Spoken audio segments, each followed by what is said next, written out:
Bonsoir, bienvenue dans 28 minutes. Nous sommes heureux de vous retrouver. L'actualité du jour, c'est la bombe démographique en France. Un Français sur 3 aura plus de 60 ans en 2030, ce qui représente des défis gigantesques en termes de prise en charge financière et sociétale du grand âge. Une proposition de loi est discutée depuis hier à l'Assemblée nationale. Certains la jugent maigrelette.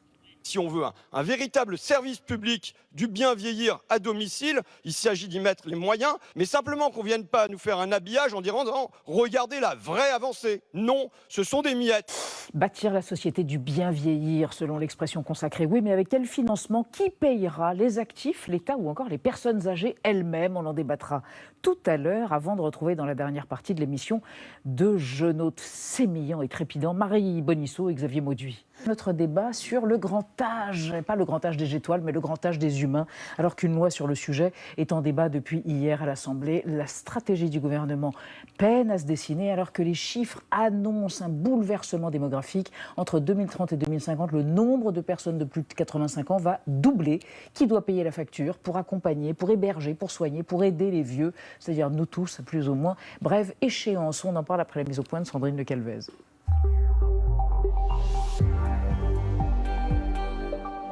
Suspendu depuis avril, l'examen de la proposition de loi sur le grand âge a repris hier à l'Assemblée nationale avec l'adoption de nouveaux articles sur l'aide à domicile et les EHPAD. Objectif de l'exécutif, construire brique par brique une société du bien vieillir en France.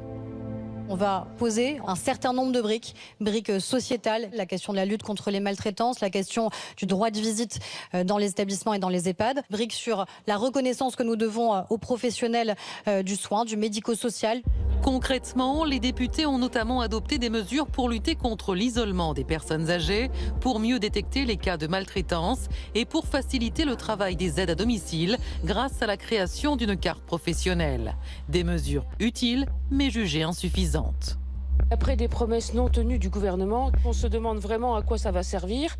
À quoi va servir cet examen, si ce n'est pour donner une bonne conscience au gouvernement? Les oppositions attendent de pied ferme la future grande loi de programmation promise par Emmanuel Macron et les efforts budgétaires qui vont avec pour répondre aux défis démographiques qui nous attendent. On va doubler dans les 25 ans qui viennent les plus de 85 ans. Ça va se voir, c'est une bonne nouvelle, l'allongement de l'espérance de vie. Mais en même temps, si on n'adapte pas l'ensemble de nos politiques à cette révolution de la longévité, alors on aura, je pèse mes mots, une crise du vieillissement. Jacques Chirac disait à l'époque, la maison brûle et on regarde ailleurs. Là, la maison vieillit et on regarde ailleurs.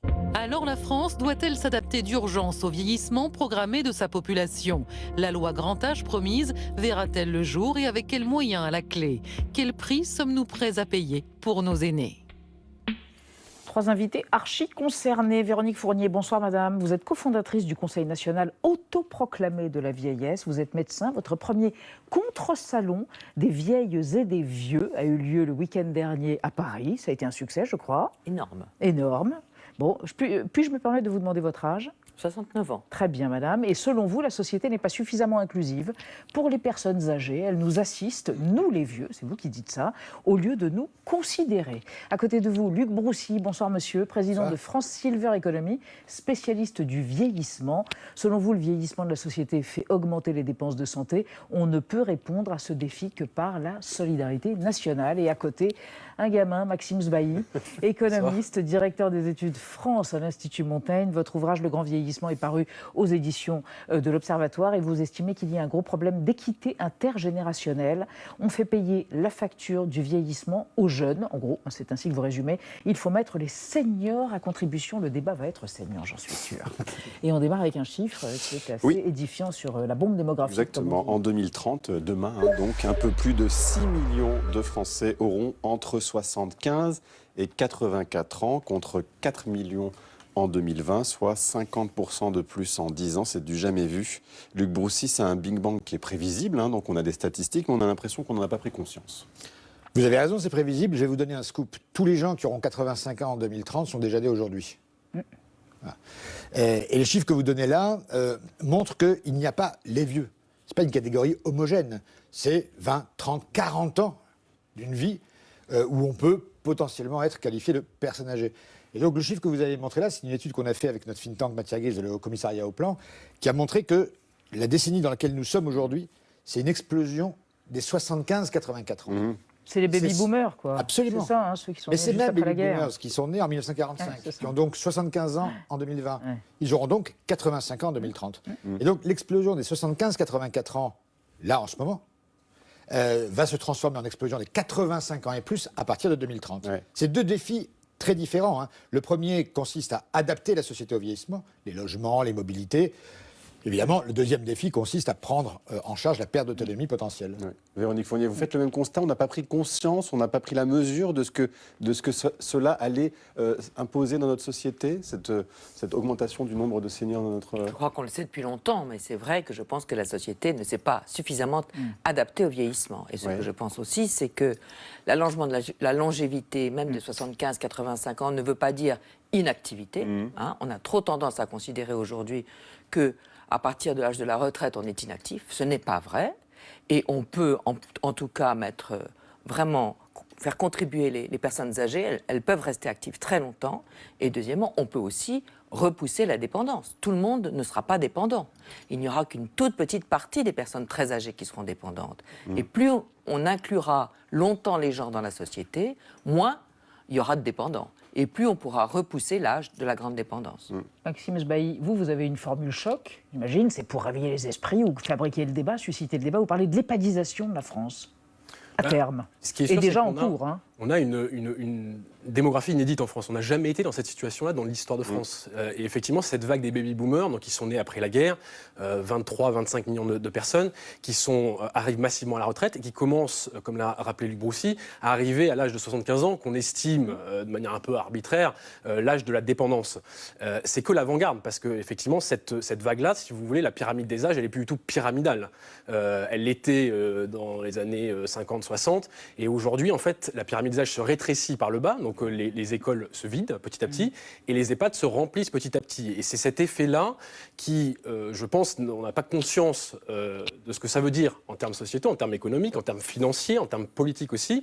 Il y a une forme de déni démographique en France, on l'a vu lors de la réforme des retraites, qui fait qu'on ne prend pas en compte ce grand changement démographique français. Et je pense qu'il faut se réveiller. C'est ce qu'essaie de faire l'Assemblée, mais on a du mal politiquement à suivre cette vague-là. Alors, il n'y a pas que les EHPAD, hein. Il y a aussi le maintien à domicile des personnes âgées, qui est une sorte de solution idéale pour elles. Et il y a des dispositifs, Anna, on en parlait tous ensemble. Parce que pouvoir rester chez soi quand on vieillit, c'est réconfortant, on a ses habitudes, on a ses souvenirs, sauf qu'en fait, le problème, c'est que chaque année, 450 000 seniors de plus de 65 ans chutent à domicile parce que les logements sont inadaptés. Le gouvernement déploie donc le dispositif MaPrimeAdapt' à partir du 1er janvier 2024 pour tous les seniors de 70 ans qui souhaitent rénover leur chez eux. Pour ceux en perte d'autonomie, la demande peut être faite dès leurs 60 ans. Et avec cette prime, ils peuvent donc financer, par exemple, l'installation d'un monte-escalier ou d'une rampe d'accès. Dans la salle de bain, c'est la baignoire classique qui peut être remplacée par une baignoire senior. Dans la cuisine, l'aménagement peut être repensé avec, par exemple, une main courante le long du plan de travail ou alors un revêtement antidérapant au sol. Et autre option, si on souhaite rester à la maison mais conserver une vie sociale, eh bien c'est la coloc senior. Il en existe partout en France et chez AGV notamment, les colocataires vivent dans des maisons de plus de 250 mètres carrés. Chacun dispose de sa chambre avec une salle de bain adaptée. Des aides-soignants sont présents 7 jours sur 7 en fonction de la perte d'autonomie de chacun. Et la seule obligation, eh bien, c'est de partager ensemble tous les moments de repas. Côté budget, il faut compter en moyenne 1 800 € par mois. Luc Broussy, tout ça c'est très bien, mais est-ce que ce n'est pas aussi une manière de dire à nos vieux, débrouillez-vous en fait? Ah, pas du tout, c'est exactement l'inverse. MaPrimeAdapt', je ne veux pas m'en attribuer totalement la paternité, mais enfin c'est dans le rapport que j'ai fait en 2021 et que, pour le coup, Emmanuel Macron a repris, avec, vous avez raison, date d'effet au 1er janvier prochain. Ça veut dire quoi? C'est pas tout de dire les Français veulent rester à domicile, il faut leur en donner les moyens. 10 000 personnes âgées meurent chaque année de chute domestique. On ne peut pas continuer avec ce déni de santé publique. Donc il faut adapter son logement. Il est possible qu'à un moment donné, le logement ne soit pas adaptable. Vous pouvez adapter tous les logements du monde, s'ils sont à 5 km de la boulangerie, ce n'est pas un logement adapté. Donc il y a aujourd'hui la nécessité, vous savez, en moyenne, les personnes âgées adaptent leur logement à l'âge de 84 ans. C'est beaucoup trop tard. beaucoup trop tard. C'est beaucoup trop tard. Il faut anticiper. Et puis à un moment donné, il faut que tout le monde se pose la question. J'espère que MaPrimeAdapt y participera. C'est de dire, bon, mon pavillon à 5 km de la boulangerie, c'est pas adapté, peut-être y compris à la vie de ma femme quand moi je décéderai. Parce que c'est ça aussi la vérité, c'est que l'immense majorité sont des femmes au-delà de 80-85 ans. Donc adapter son logement ou bien trouver d'autres formes de domicile. Rester chez soi, ça peut signifier parfois changer de chez soi. Et c'est là où des nouvelles formules se développent aujourd'hui, tout à fait passionnantes. Véronique Fournier, c'est ça le sentiment principal, majeur, c'est de vouloir rester chez soi. C'est ce que vous constatez ? Je crois qu'il faut poser la question aux gens, les premiers concernés. Pas que ce soit des gens de l'extérieur, tout jeunes, qui décident de comment les vieux doivent vieillir et où ils doivent habiter. Voilà. Et donc, nous en avons reçu 2000 ce week-end. Au contre-salon. Au contre-salon, parce que pour la première fois, on leur disait « Venez nous dire ce que vous voulez ». Et qu'est-ce qu'ils veulent? Qu'est-ce qu'ils veulent? Ils disent que ce n'est pas tout à fait ce que Luc Broussy leur propose qu'ils veulent. Voilà. Et qu'est-ce qu'ils veulent? Et donc, qu'est-ce qu'ils veulent? ils veulent décider pour eux-mêmes au moment où ils le voudront. Et c'est vrai, on peut penser tout ce qu'on veut, on peut dire qu'il faudrait anticiper. Mais les gens ne veulent pas anticiper. Vous allez les forcer à anticiper, vous allez faire comment? Ils ne veulent pas. Pour l'instant, ils sont chez eux. Ils se sont bagarrés pendant 70 ans pour tenir sur leur quille tout seuls, pour résister à l'existence, qui n'est pas facile, qui est pleine d'épreuves. C'est votre cas? Par exemple, oui. Et voilà, ils disent... J'ai appris à vivre tout seul et à rester autonome. Laissez-moi progresser comme je veux dans cette pensée-là. Et au moment où il le faudra, et où j'en aurai besoin, et où j'aurai pas le choix, je verrai. Et pour tout ça, il faut de l'argent. Je pense que vous n'allez pas être d'accord, Maxime Sbailly, vous dites qu'il faut les faire payer, nos aînés. Il y a trois manières. Ça va demander beaucoup d'argent. Les retraites, la santé, une population qui vieillit, c'est une population qui a besoin d'argent parce qu'il y a des besoins croissants et il faut répondre à ces besoins, il faut les accompagner. Il y a trois manières de faire payer ça. Soit c'est les actifs. C'est un peu la solution facile, moi je dirais un peu lâche, c'est-à-dire on dit les générations qui travaillent aujourd'hui vont se récupérer la facture du vieillissement, voilà, et puis... c'est le système de répartition. C'est le système de répartition, mais le problème c'est qu'on a de moins en moins d'actifs pour payer de plus en plus d'inactifs. Et c'est le même problème que pour les retraites, c'est-à-dire qu'en fait au bout d'un moment vous asphyxiez tellement les actifs que vous leur mettez des taux de cotisation tellement énormes que le travail ne paye plus, qu'ils se retrouvent dans des situations assez compliquées. Au Japon, on peut travailler jusqu'à 80 ans et justement c'est les actifs qui financent... Oui, et vous savez qu'aujourd'hui les actifs, un tiers du salaire brut, il va déjà dans les cotisations retraite. Aucune autre génération n'a connu ça par le passé. Donc il faut faire attention de ne pas mettre sur les épaules des actifs trop de charges. Alors comment faire? Ça devient compliqué. Quelle alternative? Il y a une autre solution, c'est la solution assurantielle. De dire, à partir de 50 ans, vous obligez les gens à prendre une assurance et donc à individualiser le risque de longévité pour qu'ils puissent s'assurer eux-mêmes contre ça. Et il y a une autre solution aussi, c'est de mobiliser le patrimoine des seniors. C'est eux, je vous rappelle quand même que les plus de 60 ans sont maintenant plus riches que les moins de 60 ans qui sont plus riches alors que ce sont ceux qui bénéficient du système de protection sociale.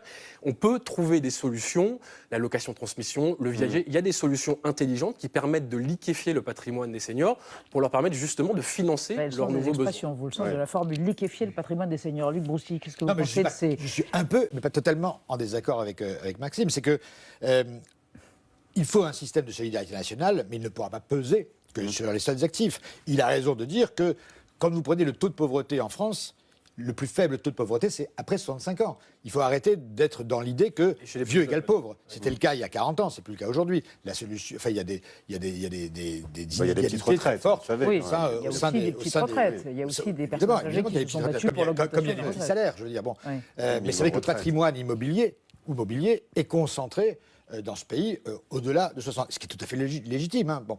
Non, moi je crois qu'à la fois ça va coûter, il faut un système de solidarité.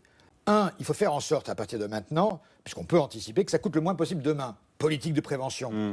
3, ça peut aussi, non pas rapporter, mais ça peut aussi créer des emplois, créer de la croissance. C'est ce qu'on appelle la silver economy, c'est-à-dire qu'à un moment donné, il y a aussi une activité autour du bien vieillir qui va se développer et qui va aussi générer de la croissance. C'est pas seulement un secteur qui coûte. Qu'est-ce que vous en pensez quand vous entendez Maxime Sbailly dire une assurance dépendance que doivent souscrire les plus de 50 ans aujourd'hui, ou alors mettre à contribution le patrimoine, pour lequel ils ont déjà payé pendant leur vie en même temps? Nous, ce que nous pensons, c'est qu'il faut que ça soit la solidarité nationale qui paye.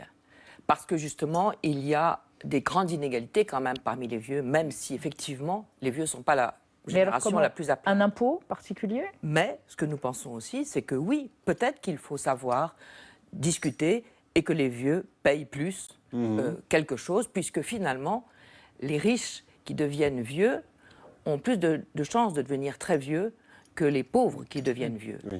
Et ceci, tout le monde le sait. Et donc, une fois de plus, je pense que laissons les vieilles et les vieux penser ça et faire des propositions à la société. Ils sont tout à fait au courant de ce qui se passe entre les générations et ils ont envie de proposer leur quote-part. Et donc, je pense qu'ils seront plus faciles à convaincre s'ils discutent et s'ils sont pris à témoin et si on les engage dans la discussion plutôt que si on leur impose quelque chose de l'extérieur. Et bien justement, vous évoquez cette inclusion des vieux pour qu'ils donnent leur avis et qu'ils participent à la vie, au bien commun, à la vie démocratique. Regardez, on va regarder une archive. Pour faire participer les aînés, des communes, ça c'était dans les années 90, ont mis en place un conseil des sages, en étant 90 exactement, à La Roche-sur-Yon, en Vendée. Ils sont 7000 retraités à La Roche-sur-Yon. C'est un grand réservoir d'expérience. C'est pourquoi, en septembre 89, le conseil municipal a proposé de s'appuyer sur un conseil des sages, une sorte d'assemblée des papis-mamies. 177 personnes de plus de 60 ans ont été volontaires, 43 sages ont été retenus. Ainsi, de la coiffeuse à l'ingénieur, de l'ouvrier au commerçant, d'entrée, les 43 sages vont disposer de 6 commissions. Alors, face à tout ce remue-ménage, que pensent en fait les retraités, les sages? Eh bien, presque tout les intéresse. Oh, disons l'environnement, l'environnement de la ville, les transports, etc. Et peut-être aussi l'intercommunalité aussi, peut-être. Donc, si l'on résume, ce qui va vous passionner, c'est la vie des quartiers? Bon, en général, oui, surtout le mien.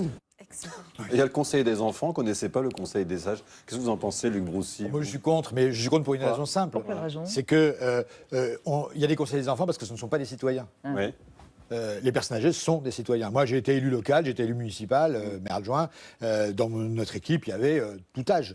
Donc moi, je veux l'inclusion de tous les seniors, les personnes âgées, dans les clubs sportifs, dans les associations, dans les conseils municipaux, et pas de ghettoiser la citoyenneté des personnes âgées comme s'ils avaient des soucis autres que l'ensemble des autres citoyens. Moi, le jour où j'aurai 80 ans, j'ai pas envie d'être dans un conseil d'anciens. Véronique Fournier, de votre point de vue, vous qui avez créé le contre-salon des vieilles et des vieux. Alors les conseils des ghettoisés, sages, je ne connais pas, mais nous avons l'intention de continuer de nous organiser en conseil spécial des vieux impertinents et anciens boomers pour continuer de provoquer un peu les débats qui nous intéressent et auxquels nous voulons participer.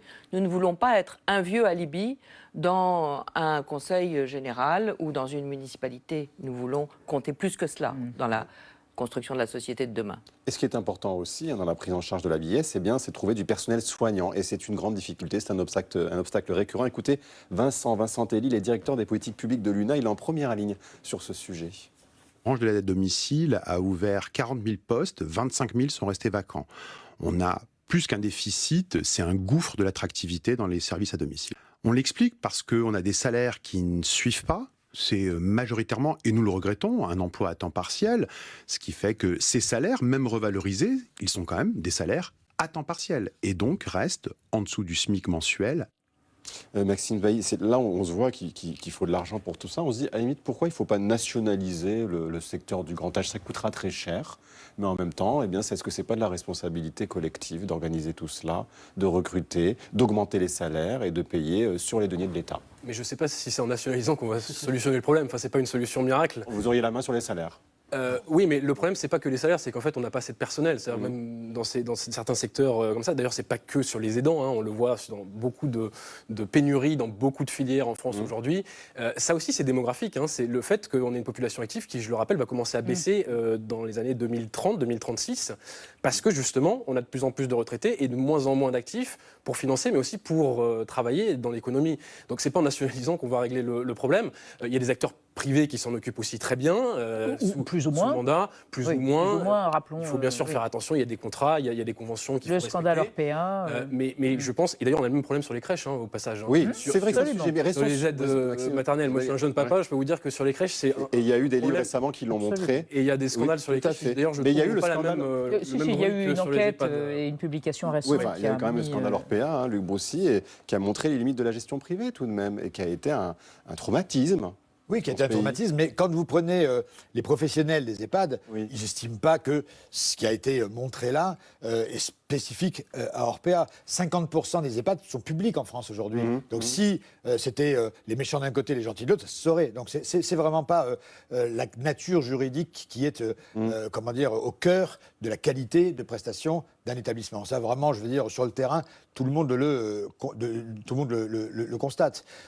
Mais en revanche, tant que dans notre société, il sera plus valorisant d'être Instagrammeuse à Dubaï qu'être soignante à Mont-de-Marsan, eh bien, vous aurez ce déficit de personnel soignant. Vous voulez évoquer l'attractivité de ces métiers, c'est ça enfin, on demande quand même, dans notre société, qu'est-ce qu'on a fait au jour? On a délégué à des trucs qu'on appelle les EHPAD l'accompagnement de nos parents et de nos grands-parents. On est un des pays qui institutionnalise le plus les personnes âgées en établissement. 21% contre beaucoup moins dans d'autres pays européens. Donc, et une fois qu'on a délégué cette tâche, on a de montre que de critiquer ceux qui font ce travail-là. Donc c'est compliqué. Aujourd'hui, il faut voir la vie. Vincent Telly, que vous avez interrogé, il le sait, les aides-soignantes qui vivent en banlieue, qui prennent le train, qui ont des trajets et qui à la fin sont payés au SMIC dans des contrats précaires. Voilà. C'est à ces gens-là qu'on a délégué la prise. Donc c'est là qu'il faut revaloriser les conditions de travail et les salaires. Vous ne seriez pas d'accord, Véronique Fournier? Non, nous essayons de travailler autrement, de réfléchir autrement. C'est-à-dire que nous sommes les premiers concernés à la non-EHPADisation demain. Comme vous dites ça, nous ne voulons pas aller vieillir en EHPAD à notre génération. Je crois que c'est assez massif. Et de la même façon, je crois que les soignants aujourd'hui n'ont pas envie de travailler en EHPAD parce qu'ils trouvent que la façon dont on prend en charge les personnes ne convient pas à ce qu'ils ont envie de faire. Et donc, c'est tout le système qu'il faut repenser. Oui, mais il y a des familles qui ne peuvent pas faire autrement que de placer leurs parents. Oui, mais pas forcément dans une EHPAD. C'est des drames familiaux quand même. Enfin, il y a des familles qui n'ont pas le temps, il y a des familles qui n'ont pas le choix. C'est pas une question de ça, c'est une question de structure. On n'est pas obligé de faire des EHPAD de 100 places et de les mettre en périphérie de ville. On peut essayer de concevoir une façon de prendre en charge les personnes âgées différente. Intergénérationnelle, avec un mélange entre les jeunes et les plus âgés. Il y a plein de solutions et plein de solutions qui sont à l'étude. Moi, je pense qu'il faut nationaliser effectivement l'organisation du système complètement et que l'argent aille à tout le monde de façon équivalente en fonction du niveau de ses besoins et qu'ensuite de ça, il décide si c'est plutôt à domicile ou plutôt dans une structure légère ou plutôt dans une structure plus lourde. Ça coûte le même prix dans toutes ces structures. Il ne faut pas que l'argent aille à la structure, il faut qu'elle suive la personne et ses besoins. Aussi, c'est envisageable. Non, mais Véronique a raison en tout cas sur un point, c'est qu'il faut changer de manière structurelle. 90% des EHPAD de 2030 existent déjà aujourd'hui. Voilà, on ne va pas les révolutionner. Donc il faut changer l'EHPAD. Il faut des milliards pour les rénover tout de même. Il faut des milliards pour les rénover en termes de pour mieux payer. Il faut les repenser. Aujourd'hui, quand vous rentrez dans un EHPAD, vous avez l'impression d'entrer chez quelqu'un d'autre. Voilà, c'est bienvenue chez nous.